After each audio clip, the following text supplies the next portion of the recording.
Welcome to పురాలుకల్. పాకిస్తాన్లోని గగనతల రక్షణ వ్యవస్థలు, రాడార్ కేంద్రాలపై దాడి కోసం ఇజ్రాయెల్ తయారీ దీర్ఘశ్రేణి లాయిటరింగ్ మ్యూనిషన్ హరప్ను భారత్ ఉపయోగించింది. దీంతో ఈ అద్భుత అస్త్రాన్ని దక్షిణాసియాలో తొలిసారి వినియోగించినట్లయింది. గురువారం పాకిస్తాన్కు చెందిన ఉపరితలం నుంచి గగనతలంలోని లక్ష్యాలను ఛేదించే మధ్యంతర శ్రేణి క్షిపణి వ్యవస్థ HQ-16లో భాగంగా ఉన్న LY-80 రాడార్ కేంద్రాలను ఈ డ్రోన్లు ధ్వంసం చేసినట్లు తెలుస్తోంది. హరప్ దీర్ఘశ్రేణి స్టాండ్ ఆఫ్ లైటరింగ్ అటాక్ ఆయుధ వ్యవస్థ. దీన్ని ఇజ్రాయిల్ ఏరోస్పేస్ ఇండస్ట్రీస్ అభివృద్ధి చేసింది. మానవరహిత విమానం, క్షిపణి లక్షణాలు కలిగి ఉండటం దీని ప్రత్యేకత. శత్రువులు ఆదేశిక వ్యవస్థలు, సరఫరా డిపోలు, ట్యాంకులు, గగనతల రక్షణ వ్యవస్థలను ధ్వంసం చేయడానికి ఇది బాగా ఉపయోగపడుతుంది. హరప్లతో electro optical, infrared, forward looking infrared సెన్సర్లు, colour CCD camera, anti radar homing సామర్థ్యాలు ఉన్నాయి. లక్ష్యాలను నిర్దిష్టంగా గుర్తించడానికి ఇవి ఉపయోగపడతాయి. లక్ష్యంగా నిర్దేశించిన ప్రాంతాలపై ఇది 9 గంటల పాటు గగన విహారం చేస్తూ ఉండగలదు. ఈ క్రమంలో పూర్తి నిఘా సమాచారాన్ని సేకరిస్తుంది. తద్వారా దాడిపై పక్కా ప్రణాళిక రచించడానికి సహాయపడుతుంది. అద్భుత విన్యాసాలు చేయగల సామర్థ్యం దీని సొంతం. పరిస్థితిని గమనించి అనువైన కోణంలో విరుచుకుపడుతుంది. ఉపగ్రహ ఆధారిత దిక్సూచి వ్యవస్థ సేవలు పొందకుండా దీన్ని అడ్డుకోవడం సాధ్యం కాదు. అందువల్ల కమ్యూనికేషన్ సవాళ్లను ఇది అధిగమించగలదు. హరప్ డ్రోన్లను ప్రయోగించాక సొంతంగా పనిచేసేలా స్వేచ్ఛ ఇవ్వచ్చు. అవసరమైతే రిమోట్ సాయంతో నియంత్రించవచ్చు. అందువల్ల దీన్ని గైడెడ్ క్షిపణిగా కూడా ఉపయోగించవచ్చు.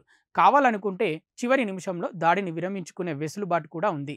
హరప్ను సులువుగా భిన్న వాతావరణాలు, భూభాగాల నుంచి ప్రయోగించవచ్చు. సీల్ చేసిన ప్రత్యేక కంటైనర్లు, డ్రోన్లను, ట్రక్కులు, యుద్ధ నౌకల నుంచి వీటిని నింగిలోకి పంపొచ్చు. లక్ష్యాన్ని పేల్చకుంటే అది స్థావరానికి తిరిగి వస్తుంది. శత్రు రాడార్లకు అంత సులువుగా దొరకని రీతిలో స్టెల్త్ పరిజ్ఞానంతో దీన్ని రూపొందించారు. యాంటీ రేడియేషన్ సామర్థ్యం కూడా దీనికి ఉంది. యుద్ధంలో తొలుత ఈ శత్రువుల గగనతల రక్షణ వ్యవస్థలను ధ్వంసం చేయడానికి ఇది ఉపయోగపడుతుంది. ఉపరితలం నుంచి గగనతలంలోని లక్ష్యాన్ని ఛేదించడానికి వాడే క్షిపణులు, రాడార్లను తప్పించుకునే సామర్థ్యం దీనికి ఉండటమే కారణం. హరప్ పరిధి 1000 కిలోమీటర్లు. అందువల్ల శత్రు గగనతలంలోకి చాలా దూరం వరకు వెళ్ళి దాడి చేయడానికి వీలవుతుంది. రాత్రి, పగలు అనే తేడా లేకుండా అన్ని రకాల వాతావరణ పరిస్థితుల్లో ఇది అద్భుతంగా పనిచేయగలదు.